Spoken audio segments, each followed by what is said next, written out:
النبي الكريم الرؤوف الرحيم إن الله وملائكته يصلون على النبي يا أيها الذين آمنوا صلوا عليه وسلموا تسليما اللهم صل على سيدنا ومولانا محمد وعلى آل سيدنا ومولانا محمد وبارك وسلم وصل عليه الصلاة والسلام عليك يا سيدي يا رسول الله الصلاة والسلام عليك يا سيدي يا حبيب الله۔ حمد و ثنا کے بعد آج کے اس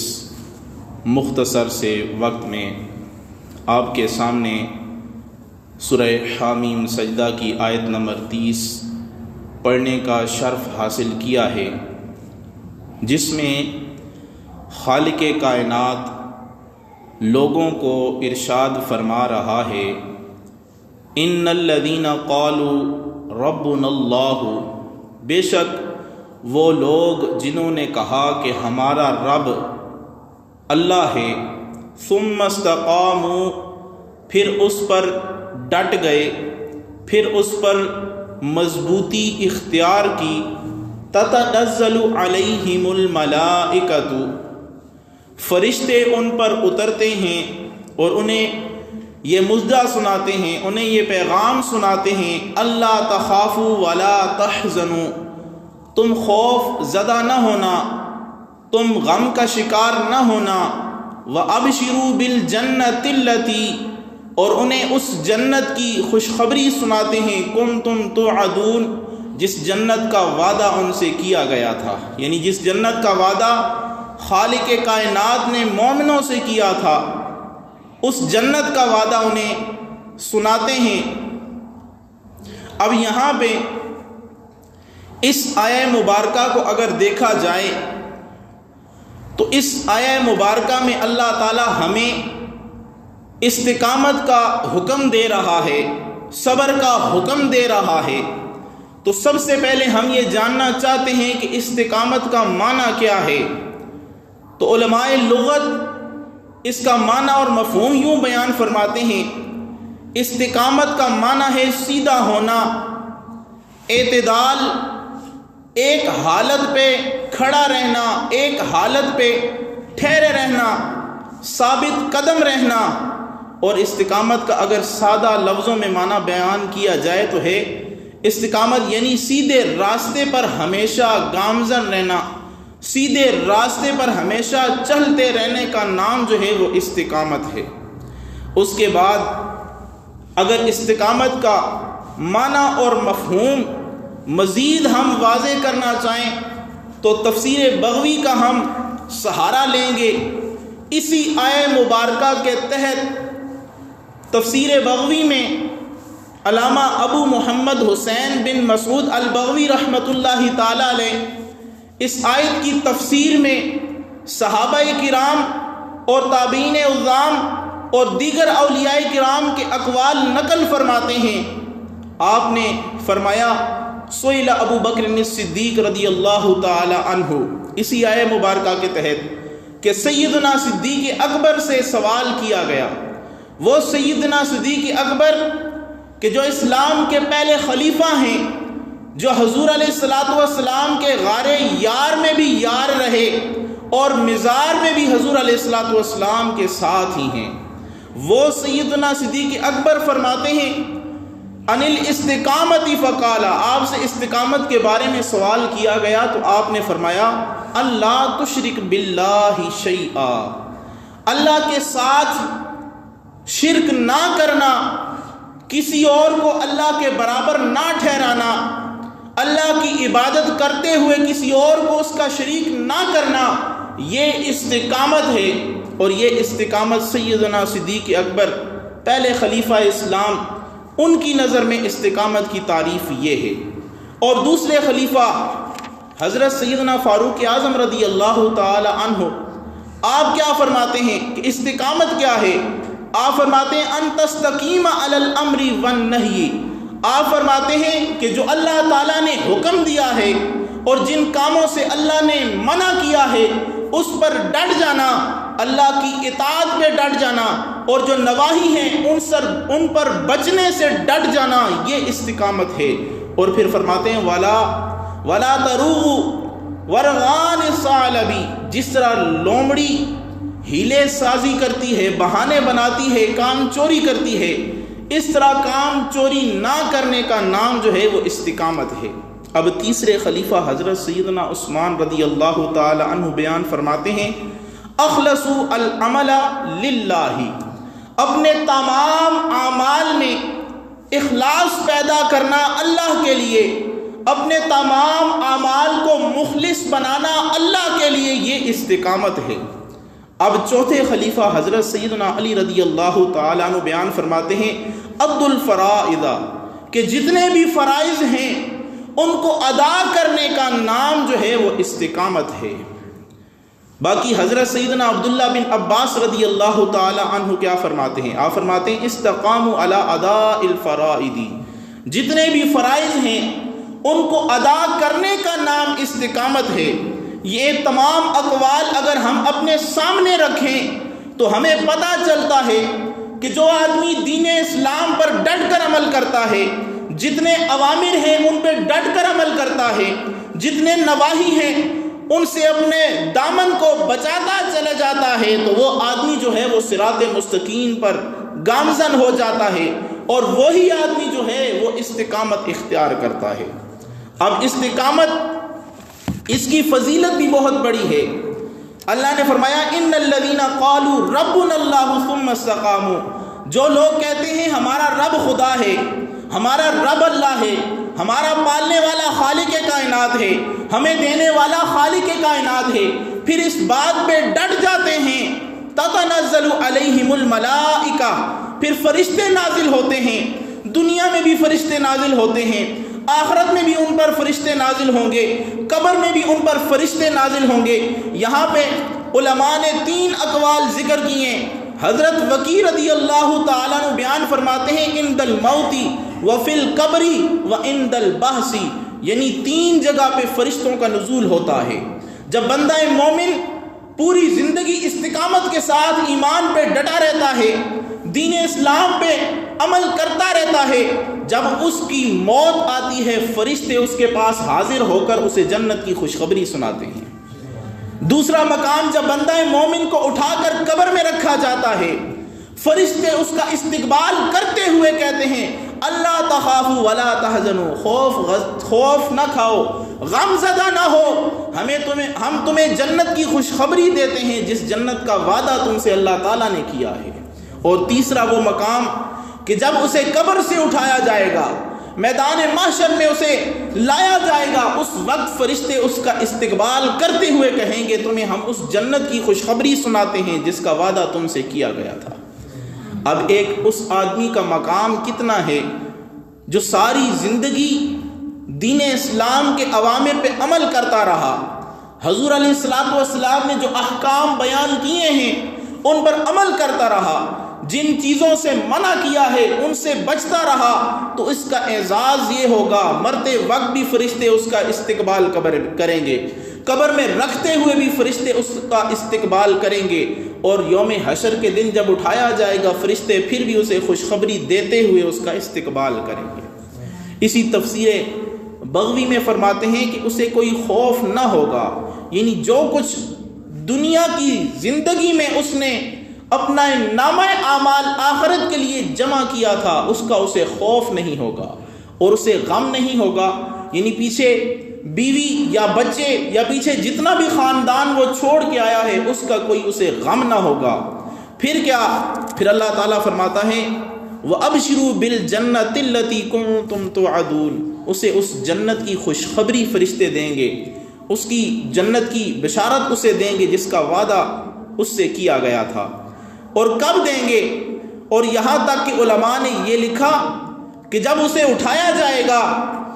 تو اسے کہا جائے گا تمہارے جتنے گناہ ہیں سارے کے سارے جو ہے تمہارے گناہ معاف کر دیے گئے ہیں۔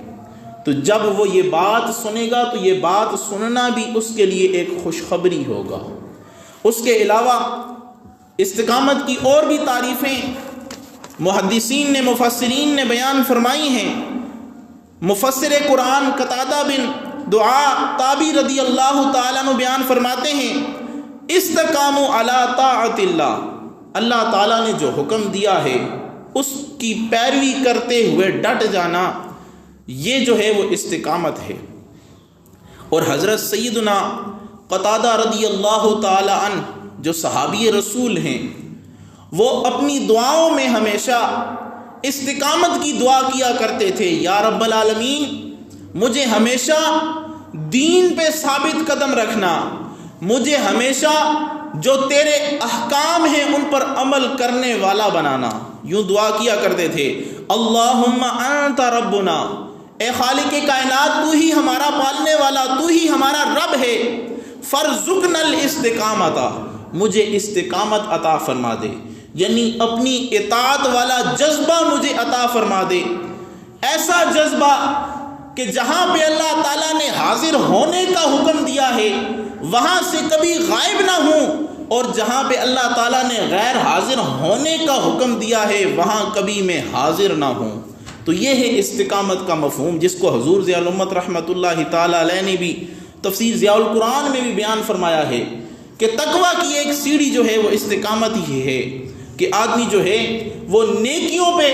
ڈٹ جائے اور گناہوں سے اس طرح باز ہو کہ پھر گناہوں کے قریب بھی نہ جائے۔ اسی طرح حضرت سیدنا سفیان بن عبداللہ ثقفی رضی اللہ تعالی عنہ حضور علیہ الصلوۃ والسلام کی بارگاہ میں حاضر ہوتے ہیں، عرض کرتے ہیں، قال قلت یا رسول اللہ صلی اللہ تعالی علیہ وآلہ وسلم قل لی فی الاسلام قولا لا اسأل عنہ احدا بعدک، اے اللہ کے پیارے محبوب صلی اللہ تعالی علیہ وآلہ وسلم، میں زیادہ وظیفے آپ سے نہیں پوچھتا، میں زیادہ اوراد و وظائف آپ سے نہیں پوچھتا، اسلام میں مجھے ایک ایسی بات بتا دے جس پر عمل کرنا آسان ہو، اور اس بات کا جو مجھے بتائیں گے آپ کے بعد میں کسی اور سے سوال نہ کروں، کوئی ایک ایسا عمل بتا دیں۔ حضور علیہ الصلوۃ والسلام نے فرمایا آمنت باللہ فاستقم، اے عبداللہ اللہ پر ایمان لے آ اور اس پر ڈٹ جا، اللہ نے جو حکم دیا ہے اس کی پیروی میں لگ جا، جن کاموں سے منع کیا ہے اس سے اپنے دامن کو بچاتا رہے تو تو استقامت اختیار کرنے والا ہو جائے گا۔ اور یہ ایسی چیز ہے اگر تم نے اس کو اختیار کر لیا تو پھر جو ہے وہ کسی سے کوئی سوال پوچھنے کی حاجت نہیں ہوگی۔ تو ہمیں بھی چاہیے کہ ہمیں بھی جو ہے وہ استقامت کا پیکر بننا چاہیے۔ حضور نبی کریم رؤوف الرحیم صلی اللہ تعالی علیہ وآلہ وسلم تمام دنیا کے لیے نمونہ بنا کر بھیجے گئے ہیں۔ حضور علیہ الصلوۃ والسلام کی ذات اسوہ حسنہ ہے، اور ہمیں حکم بھی دیا گیا ہے لقد کان لکم فی رسول اللہ اسوۃ حسنہ، کریم آقا صلی اللہ تعالی علیہ وآلہ وسلم کی سیرت مطہرہ میں، سیرت پاک میں ہمارے لیے بہترین نمونہ ہے۔ ہمیں چاہیے کہ کوئی کام بھی کرنا ہو تو ہمیں یہ پہلے دیکھنا چاہیے کہ کیا حضور علیہ الصلوۃ والسلام نے اس کام کو سر انجام دیا ہے تو کیسے دیا ہے، اور کس طرح اس کو جو ہے وہ عمل کو کیا ہے۔ اگر ہم ہر عمل میں، ہر کام میں حضور علیہ الصلوۃ والسلام کی پیروی کرنے والے بن جائیں گے تو اس دنیا میں بھی کامیاب ہوں گے اور کل قیامت والے دن بھی ہم کامیاب ہوں گے۔ اور جو آدمی استقامت اختیار کرتا ہے تو یہ استقامت اختیار کرنا یہ کوئی بچوں کا کھیل نہیں ہے، یا یہ پھولوں کا بستر نہیں ہے کہ آدمی اوپر لیٹے گا تو نیند آ جائے گی سکون سے، بلکہ یہ کانٹوں کا بستر ہے، اس پہ نیند آنا بڑی مشکل ہے۔ حدیثوں میں ہمیں یہ مفہوم ملتا ہے، اللہ کے پیارے نبی صلی اللہ تعالی علیہ وآلہ وسلم نے ارشاد فرمایا اشد الناس بلاء، لوگوں میں جو سب سے زیادہ مصائب اور مشکلات کا سامنا کرنا پڑتا ہے وہ کسے کرنا پڑتا ہے؟ الانبیاء۔ سب سے زیادہ مصیبتیں، سب سے زیادہ بیماریاں، سب سے زیادہ مشکلات جن لوگوں کو برداشت کرنی پڑتی ہیں وہ انبیاء ہیں۔ پھر فرمایا، آپ نے فرمایا ثم الصالحون، اس کے بعد پھر نیک پرہیزگار لوگ ہیں، ثم الامثل فالامثل، پھر اس کے بعد درجہ بدرجہ جو لوگ ہیں ان کو سب سے زیادہ آزمائش کا سامنا کرنا پڑتا ہے۔ پھر فرمایا یبتل الرجل علی حسب دینہ، ہر آدمی اپنے دین کے اعتبار سے آزمایا جاتا ہے۔ اور پھر فرمایا فَإِن كَانَ فِي دِينِهِ صَلَابَةٌ، جس کا دین مضبوط ہوگا، جس کا ایمان پختہ ہوگا، زد لہو فی البلاء، اس کی بلاؤں میں اضافہ کر دیا جائے گا۔ جو آدمی جتنا ہی جری و بہادر ہوگا دین میں، ایمان میں جتنا پختہ ہوگا، اتنے ہی اس پہ مصائب و آلام آئیں گے۔ اب سب سے زیادہ دین میں مضبوط کون تھا؟ تمام نبیوں کے سردار، اللہ کے محبوب دین میں سب سے زیادہ مضبوط تھے، سب سے زیادہ جو ہے وہ پختگی اختیار کرنے والے تھے۔ تو اب جب حضور علیہ الصلوۃ والسلام سب سے زیادہ پختگی اختیار کرنے والے تھے تو سب سے زیادہ مصائب و آلام و مشکلات کا سامنا بھی نبی کریم رؤوف الرحیم صلی اللہ تعالیٰ علیہ وآلہ وسلم کو کرنا پڑا ہوگا۔ اور یقیناً اگر ہم تاریخ کے اوراق کو گردانے ان کو اٹھا کر دیکھیں تو ہمیں پتہ چلتا ہے کہ سب سے زیادہ مشکلیں، سب سے زیادہ مصائب کا سامنا جس ہستی کو کرنا پڑا ہے وہ مسلمانوں کے سردار ہیں، وہ تمام نبیوں کے تاجدار ہیں، اور وہ اللہ کے محبوب صلی اللہ تعالیٰ علیہ وآلہ وسلم ہیں۔ کافروں نے حضور علیہ الصلوۃ والسلام کے بارے میں کس طرح کے خفیہ یا کس طرح کے جو ہے وہ پروپیگنڈے جو ہے وہ بنائے، کس طرح کے معاملات بنائے، اللہ تعالیٰ نے قرآن کریم میں اس کا ذکر بھی فرمایا ہے۔ وَإِذْ يَمْكُرُ بِكَ الَّذِينَ كَفَرُوا، اور کافروں نے کیا کیا مکر کیے، کیا کیا تدبیریں بنائیں، لِيُثْبِتُوكَ أَوْ يَقْتُلُوكَ أَوْ يُخْرِجُوكَ، کہ آپ کو قید کر دیں گے یا آپ کو قتل کر دیں گے یا آپ کو جلا وطن کر دیں گے، وطن سے نکال کے کسی دوسرے وطن میں بھیج دیں گے۔ وَيَمْكُرُونَ وَيَمْكُرُ اللَّهُ، وہ جو دشمن تھے نبی اکرم صلی اللہ تعالیٰ علیہ وآلہ وسلم کے، وہ اپنے ہیلے بہانے کر رہے تھے، لیکن انہیں کیا پتا تھا کہ اس محبوب ہستی کو بھیجنے والا کون ہے، اس کے سر پہ کس کا دست رحمت ہے، اس کو سہارے دینے والا کون ہے۔ اس نے فرمایا وَيَمْكُرُونَ، یہ کافر تو اپنے مکر و فریب کر رہے ہیں، لیکن اے محبوب آپ پریشان نہ ہونا، وَيَمْكُرُ اللَّهُ، اللہ بھی اپنی خفیہ تدبیر فرما رہا ہے، وَاللَّهُ خَيْرُ الْمَاكِرِينَ، اور اللہ تعالیٰ بہترین تدبیر فرمانے والا ہے۔ تو اللہ تعالیٰ نے کیا تدبیر فرمائی؟ اگر حضور علیہ الصلوۃ والسلام کی سیرت اٹھا کر دیکھیں تو بہت سارے لوگوں نے، ایک بندے نے جب یہ مشورہ کیا کہ اسلام پھیل رہا ہے، کیوں نہ سارے مل بیٹھیں، تفسیر خازن میں بھی موجود ہے، صراط الجنان میں بھی یہ بات موجود ہے، اور دیگر تفاسیر نے بھی سورہ انفال کی آیت نمبر 30 کے تحت اس بات کو، اس واقعہ کو نقل کیا ہے۔ ایک شخص نے کہا کہ حضور علیہ الصلوۃ والسلام کو ایک مکان میں قید کر دیا جائے، اس میں ایک چھوٹا سا سوراخ ہو، وہاں سے ہی کھانا پینا جو ہے وہ دیتے رہیں تاکہ حضور علیہ الصلوۃ والسلام زندہ بھی رہیں اور دین کی اشاعت و تبلیغ بھی نہ کر سکیں، لوگوں کے سامنے جو ہے اللہ تعالیٰ کے ایک ہونے کا نعرہ بھی بلند نہ کر سکیں، ہمیں اس وحدہ لا شریک کی عبادت کی طرف بھی نہ بلا سکیں۔ لیکن وہاں پہ شیطان نجدی بھی بیٹھا ہوا تھا، وہ ایک بزرگ کی شکل میں آیا اور اس نے کہا یہ آپ کا مشورہ درست نہیں ہے۔ دوسرے آدمی نے جس کا نام ہشام بن عمر تھا، اس نے کہا کہ ان کو جلا وطن کر دیا جائے، دوسرے وطن میں بھیج دیا جائے، ہمارا یہ وطن پاک و صاف ہو جائے گا، نعوذ باللہ من ذالک۔ تو پھر اس شیطان نے پھر مشورہ دیا، اگر دوسرے وطن میں بھیجا جائے، ان کے اخلاق کتنے نرم ہیں، ان کا اٹھنا بیٹھنا اتنا حسین ہے، ان کی گفتگو کا انداز اتنا پیارا ہے کہ جو ان سے بات کر لیتا ہے کلمہ بغیر پڑھے رہ نہیں سکتا، جو ان سے مل لیتا ہے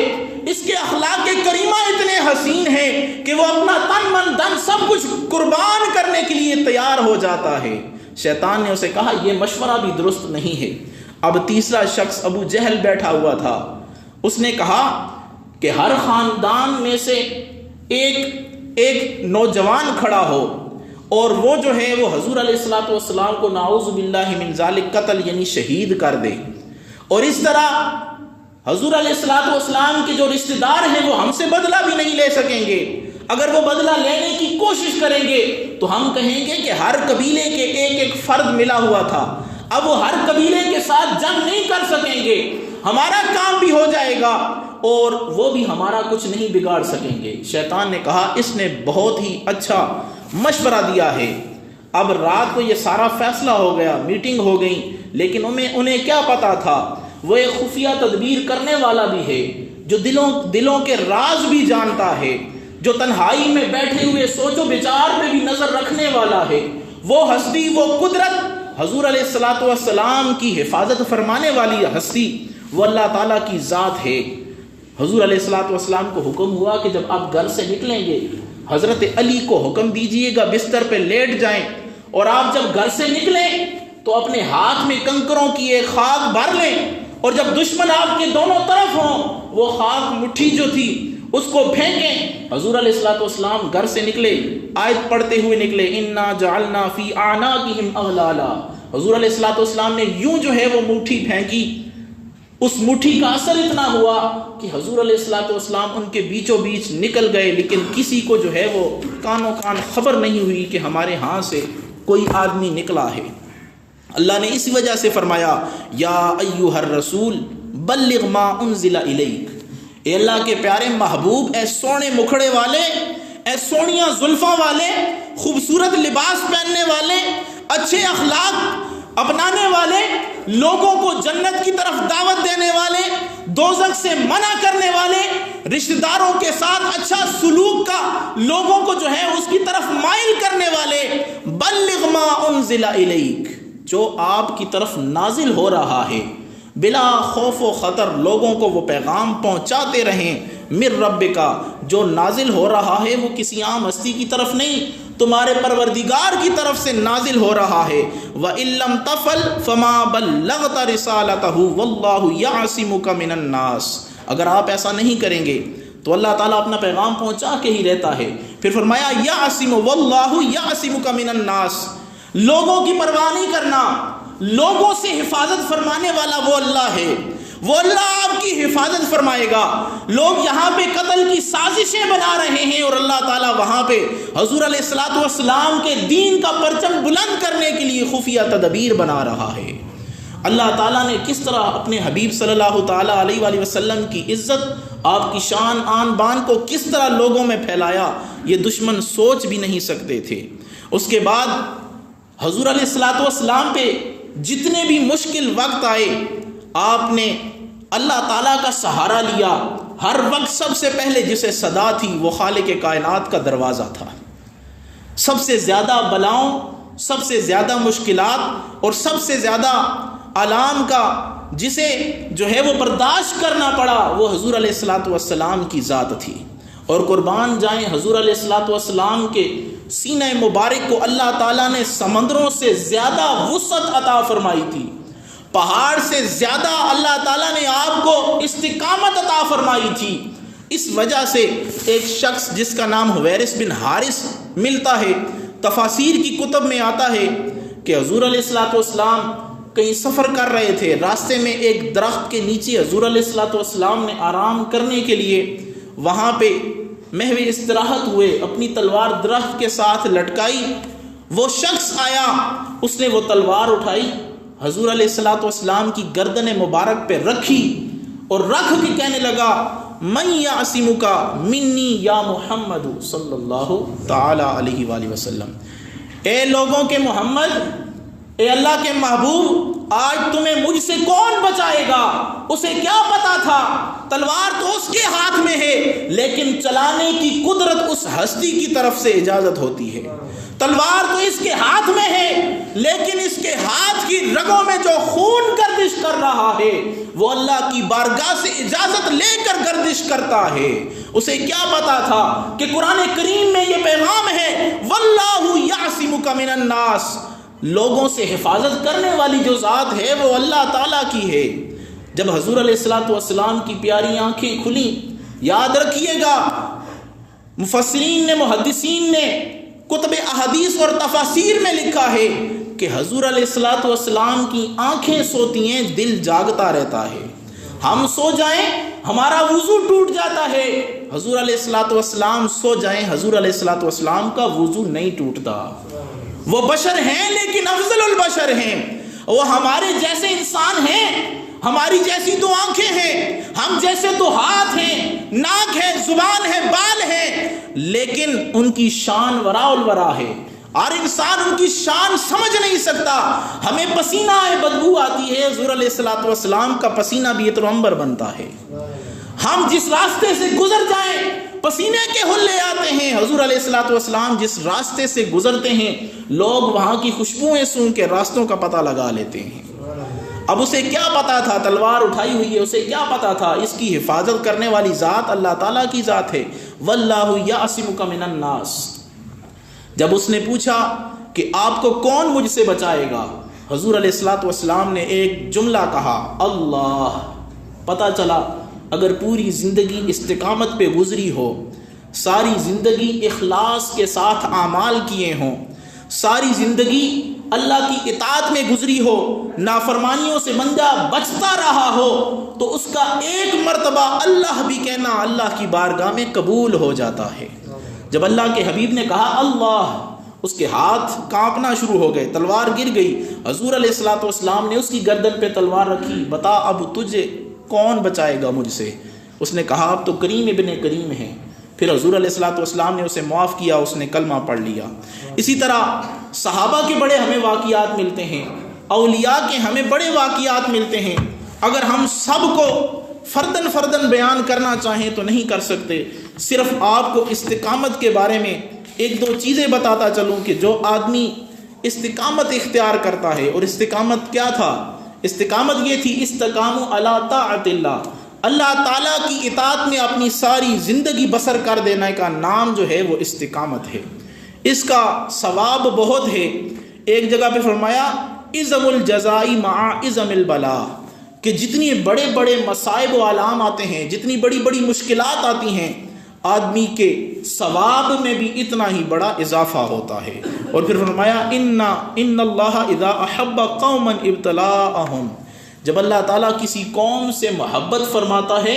اسے مصائب میں آلام میں مبتلا فرما دیتا ہے۔ ہر وہ شخص جو کسی بیماری میں مبتلا ہے، کسی پریشانی میں مبتلا ہے، کسی مشکل کا شکار ہے، پریشان ہونے کی ضرورت نہیں ہے، مشکل بھیجنے والا اللہ ہے، مشکلوں کو ٹالنے والا بھی اللہ ہے، بیماریاں بھیجنے والا بھی اللہ ہے، بیماریوں سے شفا دینے والا بھی اللہ ہے۔ لیکن اگر آپ اس کی رضا میں راضی ہو گئے، یہ جہاں میں بھی کامیاب ہو جائیں گے، اس جہاں میں بھی کامیاب ہو جائیں گے۔ تو ہمیں چاہیے اللہ کی رضا میں راضی رہیں۔ اس حدیث پاک میں آگے اللہ کے پیارے محبوب نے فرمایا فمن رضی فلہ الرضا، جو اللہ کی رضا میں راضی رہ گیا، اللہ کی رضا میں راضی ہو گیا، اللہ بھی اس سے راضی ہے۔ ومن سخط فلہ السخط، اور جو اللہ کی ان مصائب یا اس چیز میں جو ہے وہ ناراض ہوا تو اللہ تعالیٰ بھی اس سے جو ہے وہ ناراض ہو جائے گا۔ تو ہمیں چاہیے قرآن کو پڑھیں، سمجھ کے پڑھیں، ایک اردو کی تفسیر گھر میں رکھ لیں، صراط الجنان ہو گئی یا کوئی بھی، خود پڑھیں، اپنے بچوں کو پڑھا رہے ہیں، اگر وہ 5ویں پاس ہیں، زیادہ پڑھ چکے ہیں تو زیادہ کہنے کی ضرورت نہیں ہے، انہیں موبائل ٹک ٹاک کے لیے یا فیس بک کے لیے دینے کی ضرورت نہیں ہے۔ انہیں کہیں جب کھانا کھانے لگیں کہ بیٹا یہ تفسیر اٹھاؤ، یہ حدیث اٹھاؤ، اور اس میں صرف ایک صفحہ اردو کا پڑھ کے ہم سب کو سنا دو، تاکہ یہ پڑھ کر سنانا تیرا بھی جو ہے وہ آخرت میں بھلا ہوگا اور ہمارا بھلا بھی ہو جائے گا۔ اور جو والدین ایسا چاہتے ہیں، اللہ کی قسم اٹھا کے کہتا ہوں، تفاسیر اور حدیث سامنے پڑھی ہیں، جن کے گھر میں قرآن کا درس ہوتا ہے، جس کے گھر میں حدیث کا درس ہوتا ہے، جس کے گھر میں درود کی مجلسیں سجتی ہیں، اللہ کی قسم سے اس گھر کا طواف کرنے کے لیے فرشتے عرش سے نازل ہوتے ہیں۔ یہ میں نہیں کہہ رہا، بخاری و مسلم کی حدیث ہے کہ فرشتے اللہ کے وہ جگہ تلاش کرتے ہیں جہاں پہ اللہ کا ذکر ہوتا ہے۔ بڑی تفصیل کے ساتھ یہ حدیث ہے، پھر کبھی موقع ملا تو انشاءاللہ آپ کو سنائیں گے۔ لیکن آج کا موضوع یہی تھا کہ جس بندے پہ جتنی بڑی مصیبت یا مشکل پڑتی ہے، اللہ تعالیٰ اس سے اتنا ہی زیادہ راضی ہوتا ہے۔ تو مشکل میں آ کر، بیماری میں آ کر گھبرا نہ جانا، کہیں ایسا نہ ہو کہ کلمہ ناشکر اپنی زبان سے لاؤ اور سارے اعمال اکارت ہو جائیں، سارے اعمال برباد ہو جائیں، اللہ کو ناراض کر بیٹھو۔ بیمار ہو تب بھی کہو الحمدللہ، صحت مند ہو تب بھی کہو الحمدللہ، جیب میں مال و دولت ہو تب بھی کہو الحمدللہ، اور اگر جیب میں کچھ بھی نہ ہو تب بھی اللہ نے ایمان سے نوازا ہے، بولو الحمدللہ، وما علیہ الا البلاغ۔